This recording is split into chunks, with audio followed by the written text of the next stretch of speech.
Okay, let's see how this one goes. This will be a challenging one, I'm sure, size-wise as well as image-wise. We'll see how we go with it.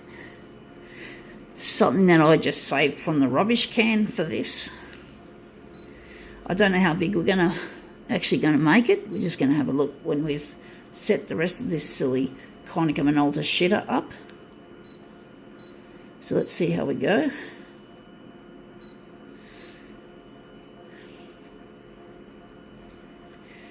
Going to make it negative positive, and let's see what we can do with it, if we're going to make it look any good.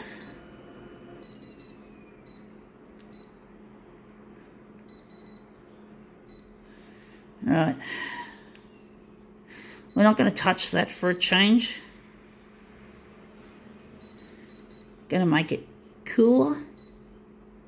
Oh, okay, we've just made up our mind we're going to use the red. This one's going to be an interesting one if I can make it look good.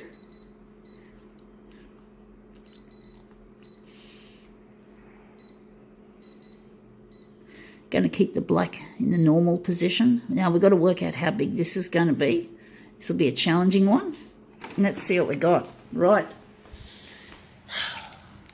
Okay, it's just an Arnotts biscuit wrapper. So basically, yeah, I saved this from my work. We get these for free at my sheltered workshop because I've got disabilities. Yep, I'm disabled. And basically, yeah, my sheltered workshop, we get these biscuits for free, which is really nice for morning tea. So we're just going to go like that. But yeah, I'm not totally disabled. I've got problems with my short-term memory and my hippocampus. Hippocampus is the part of the brain that converts short-term memory into long-term memory, and that's rendered me unable to, say, learn. Makes learning extremely tormenting at times if I have to forcefully do it like I did at school.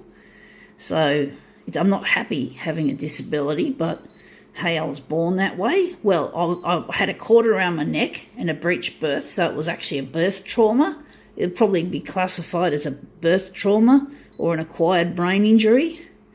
What a fucking way to start your fucking life, eh? I could have been something. I could have been a scientist. I could have been a CEO. Fuck me dead, I'm so pissed off. I feel like I'm being ripped off. I wish the staff in the hospital were available at the time, but I was born on the 1st of January 1973. And the stupid doctors were allegedly getting drunk because it was New Year's Eve, the night before I was born, and I was born on New Year's morning, and fuck me dead, these fucking doctors weren't available, and it was a really nasty birth for both me and my mummy. So I'm really pissed off, but, you know, it happens. And, yeah, that looks quite interesting. That looks better than I thought. I think we need to... somehow it's slipped over sideways. We've got to make it a bit smaller. But yeah, I'm just left with this stupid brain damage, and fuck me dead. And I wonder what the doctors are doing now. I wonder if they're still alive or if they're dead or whether, whatever, I don't know. But they fucked up big time, and I fucking had to live with it and get teased at school, bullied and teased all fucking day long. That was the fucking story of my life, bitches. Whatever, it just happened, you know, and I look forward to a day when they have the technology to conduct repairs on my brain, where I have quantum computer chips that are able to be operated in normal temperatures instead of the sub-zero temperatures that they have to be operated at with the current technology we have. And one day I'm going to become a scientist and a CEO, and I'm going to make the best photocopiers on earth. I'm going to create artificially intelligent photocopiers with my future husband, Luigi, and I'm going to be a scientist, and I'm going to clean up the planet, and that's where most of the money I earn from the photocopier is going to go into cleaning up the planet, making sure that poverty's been virtually eliminated as much as we can. We'll get as close to 100% as we can. We're not going to be perfect, but basically we've got to clean up the mess. We've got to find a solution to reversing climate change and global warming, find a way of cleaning up the oceans of all that plastic, and this doesn't look too good. I think we fucked up. And all that sort of shit. Now that, I think we're close there. So basically, yeah, I've got a lot of work on my plate to do in the future. Now let's keep sliding around all the time. So basically, yeah, I've got a lot of work to do, and I'm sure I'll enjoy the challenge and creating lightning from, not lightning, creating electricity supplies from lightning, you know, another renewable power source, in other words. I want to create a renewable power source from lightning. No one's been able to solve that problem yet, but I'd like to be the one who can solve that problem, and that would be a real honour to me if I could solve that, and if I could give most of my money away and only just keep a relatively small amount for me and Luigi. So if I earn $2 billion a year, I want to basically keep only for me and myself $750,000, and for Luigi $750,000, and the rest of the $2 billion goes towards science fair projects that'll become practical use products. But they're not going to, I don't want them to be controlled by capitalism. I want someone who's a socialist, who's responsible to control it, because capitalism is destroying mankind. It's destroying the planet. It's just gone way overboard. Everyone's just so obsessed with money, and the photocopier industry, like Konica Minolta, are fucking really bad. They're fuckwits, you know.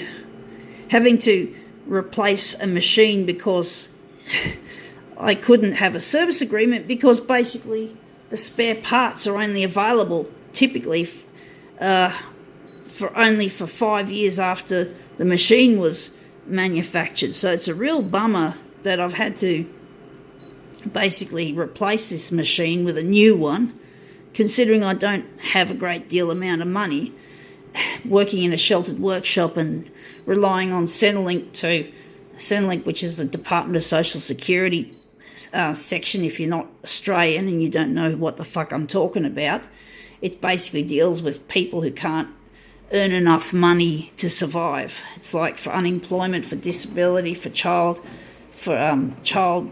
supports, you know, single mums, for example, and other people, and I'm reliant on that. But when I get married to Luigi, which I'm hoping will be soon, I'll be giving up my Centrelink money, and I'll be living off Luigi, and I'll also vacate this housing department unit that I'm currently living in. So, but I want to give thanks to both the housing department and Centrelink for supporting me with the basics, because without these services I'd be on the street, and who knows, I could be fucking dead.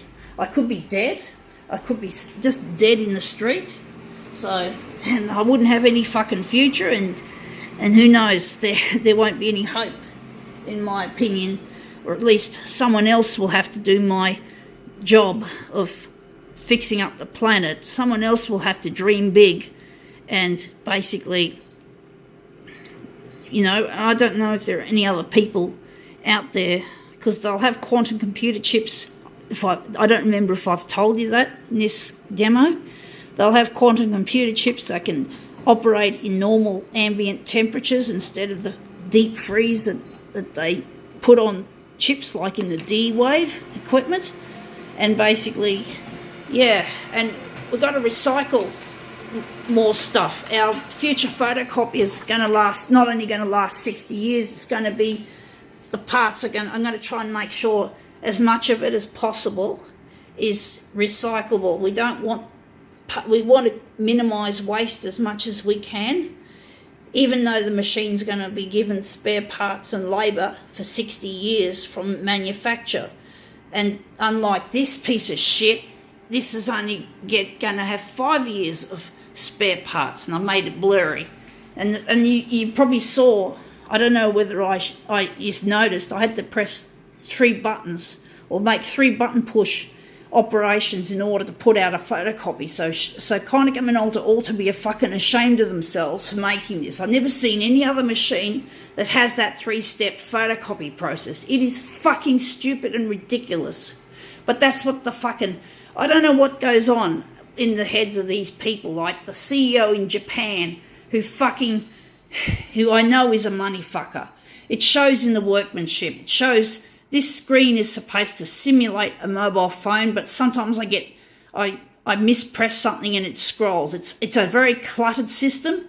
Even the older systems, like my old C353, which this one replaced, had a nice little relatively simple tab system, and it was a lot easier to access things, and you didn't end up bouncing around on the screen like this, like scroll there, you press a button, you accidentally fat finger it or mispress a button, and the thing just goes across like that. And this looks really cluttered, and it's hard to know how to access the features. Like, do you access through here? What does A mean? I can't remember what A is. A, B, G, we'll just name a few. This is a bit stupid. I don't understand. I don't like using this because I can't remember what the different letters mean. The tab system was a lot simpler, but still the C353 was far from perfect. It was still a piece of shit made by capitalism. Pure, sick, ugly capitalism. Look at all this plastic. And now when this machine gets recycled, what can I say? I don't know whether Konica Minolta recycle these, throw them into landfill, especially in the third world country, or whether they get incinerated in a high temp incinerator. The incinerator option and the landfill option is undesirable. The landfill, I think, is worse than the incinerator, but the incinerator belches loads of smoke and fucking CO2. It's not good for the planet. There's toxic chemicals in all this stuff that gets burnt, like plastics. It's some of the most toxic materials known to man is this plastic being burned. So that's not good. And basically, we need to recycle it. But when we recycle one of these, we've got to tear them apart, screw by screw, clip by clip, fastener by fastener, whatever shit fasteners are inside here. We've got to strip it. Then you've got to batch the plastics. What type of plastic? It's got to go into this. It's got to go into that. And then what type of metal? Copper, aluminium, steel. They've all got to be batched. And then you've got chemicals. And of course, chemicals like mercury, cadmium, and lead, if they get into the environment, and hey, most electronics don't get recycled, they can kill. You know what lead can do. It can give you brain damage. You end up with a poor child that's half brain dead, or mentally challenged, or we use an old-fashioned scientific term without being rude, mentally retarded. We don't want our future children to be like that, and I think it can also kill the brains of adults too. I don't know off the top of my head, but I know it can affect children's brains, which is really sad. So basically, we've got to find a way, and when I build this new photocopier, it's got to be recycle friendly. Even after 60 years of operation, I still want the materials not to go into the ground, not to be burned up, but to be recycled. And we've got to use less plastic. So we use only 5% plastic in total. The plastic will be used mainly for wiring harnesses.